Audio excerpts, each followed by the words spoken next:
Rinvio dell'estremo difensore della Nuorese a cercare Mancuso, palla che va invece nell'altra area, scivola il portiere, gol di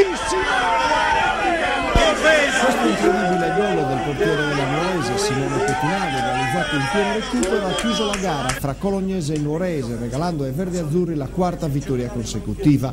Un successo, quello della Nuorese, sofferto ma meritato, ottenuto contro un avversario maidomo e su un campo ai limiti della praticabilità a causa della pioggia battente caduta per tutta la durata dell'incontro. Nel primo tempo è stata sempre la Nuorese a fare la partita, mettendo spesso in difficoltà la retroguardia dei padroni di casa. La velocità di Troianiello è stata l'arma in più e proprio su una incursione dell'attaccante napoletano è arrivato l'episodio che ha cambiato il volto della gara.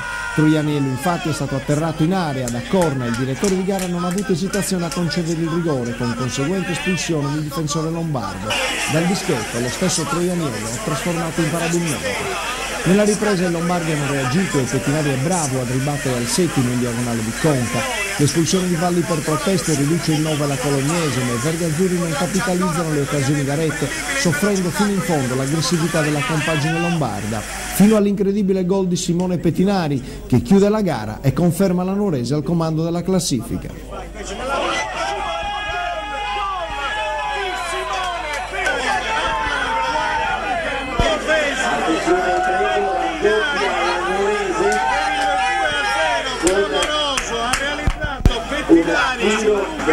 Non ha smesso di piovere, anche se il terreno rimane pesantissimo. Steri cambia dalla parte opposta per Frongia, mette in mezzo Frongia, palo su secondo palo, Troianiello con testa, occasionissima